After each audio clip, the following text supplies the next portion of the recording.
UP सरकार जहां एक तरफ हर व्यक्ति को बेहतर स्वास्थ्य व्यवस्था पहुंचाने का दावा करती है, तो वहीं फर्रुखाबाद का जिला अस्पताल सरकार के इरादों पर पलीता लगाता हुआ नजर आ रहा है। फर्रुखाबाद के जिला अस्पताल में कोरोना काल में मरीजों की जान बचाने वाले दोनों ऑक्सीजन प्लांट ने दम तोड़ दिया है, तो वहीं जिला अस्पताल में हो रही धांधली और कमीशनखोरी के चक्कर में स्वास्थ्य व्यवस्थाएं पटरी से उतर चुकी हैं। व्यवस्था उपचार के अभाव में मरीजों को दर दर भटकने के लिए मजबूर होना पड़ रहा है। मेडिकल कॉलेज में जगह जगह गंदगी का अंबार नजर आ रहा है, तो वहीं मरीजों को उमस भरी गर्मी में बिना पंखे के रहना पड़ रहा है।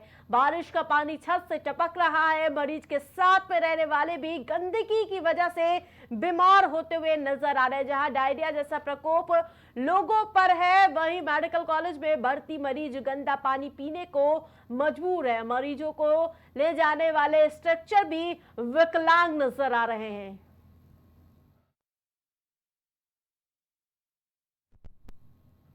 अब खबर गाजियाबाद से है, जहां डीएम के आदेश पर एसडीएम ने लोनी इलाके में 4 फैक्ट्रियों को सील कर दिया है। इन चारों फैक्ट्रियों में हड्डियों से मूर्तियां और अन्य आर्टिफिशियल ज्वेलरी बनाया जा रहा था। और दरअसल बीते दिनों लोनी इलाके में एक वीडियो मैसेज सोशल मीडिया पर वायरल हो रहा था। इसमें कहा जा रहा था कि लोनी के अलग अलग मोहल्लों में हड्डियों के कारखाने संचालित हो रहे हैं, जिसके बाद प्रशासन ने कार्रवाई करते हुए लोनी इलाके में 4 फैक्ट्रियों को सील कर दिया है। वहीं मूर्तियां गढ़ने के लिए लगी मशीनों को सीज कर दिया गया है।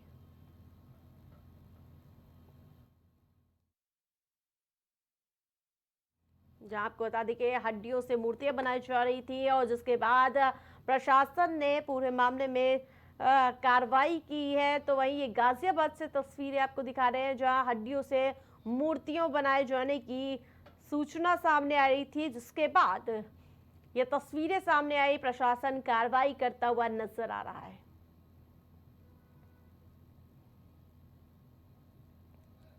तो वही हड्डियों के कारखानों पर ये सूचना मिली थी, जिसके बाद ये प्रशासन ने कार्रवाई की है। हड्डियों के कारखाने में ताला लगा दिया गया है।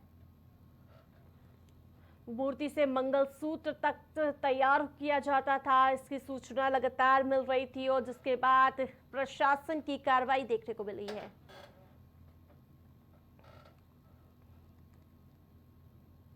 हड्डियों के कारखाने में यानी कि ताला लगा दिया गया है, तो वही बड़ी कार्रवाई की गई है। वही मूर्तियों करने के लिए लगी मशीनों को भी सीज कर दिया गया है।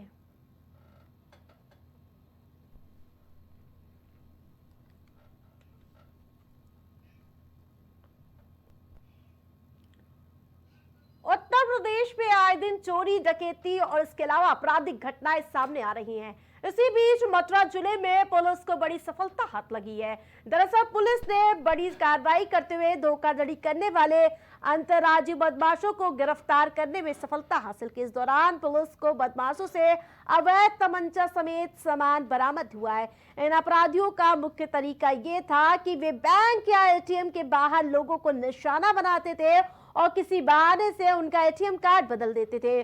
बाद में वे उसे बदलते हुए कार्ड से खाते से पैसे निकाल लेते थे। तो वहीं मथुरा से धोखाधड़ी करने वाले बदमाशों को धर दबोचा गया है।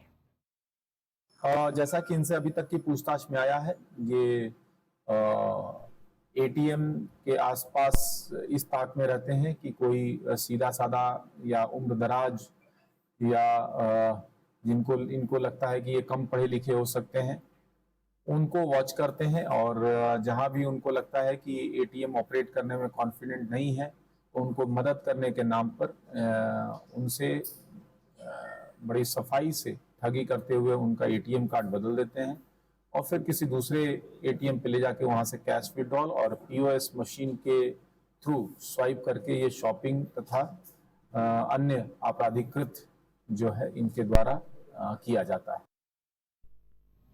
गाजियाबाद के लोनी में रहने वाले लोगों ने डीएम कार्यालय पहुंचकर अवैध रूप से चल रहे ओयो होटल को बंद कराने की मांग की है। कॉलोनी वालों ने आरोप लगाया है कि इन होटलों में देह व्यापार का धंधा चलता है। वहीं लगातार शिकायत के बावजूद गेस्ट हाउस पर कार्रवाई नहीं होने से नाराज लोगों ने जन आंदोलन करने की धमकी भी दी है।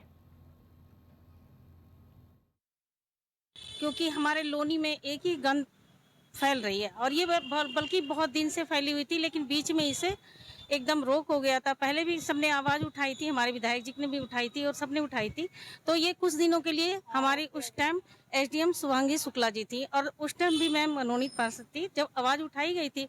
फिर इस पर संज्ञान लिया गया था और फिर उसके बाद बंद हो गया था, लेकिन उसके संख्या घटने के बजाय ओयो के आज 61वां दिन है। हमें पिछले महीने की 2 तारीख को हमने डीएम साहब को ज्ञापन दिया था, जिस ज्ञापन में हमने अवगत कराया था कि लोनी में सैकड़ों ओयो होटल जो है अवैध रूप से मानकों के विरुद्ध चल रहे हैं और उस पर कार्रवाई के लिए हमने ज्ञापन दिया। उसमें लगातार हमने माननीय मुख्यमंत्री जी को, डीएम साहब को, अपने सांसद जी को, माननीय विधायक जी को हमने उसका ज्ञापन के माध्यम से उन्हें और मिलकर भी अवगत कराया, जिसमें अभी तक प्रशासन शासन के द्वारा कोई भी कार्रवाई नहीं करेगी।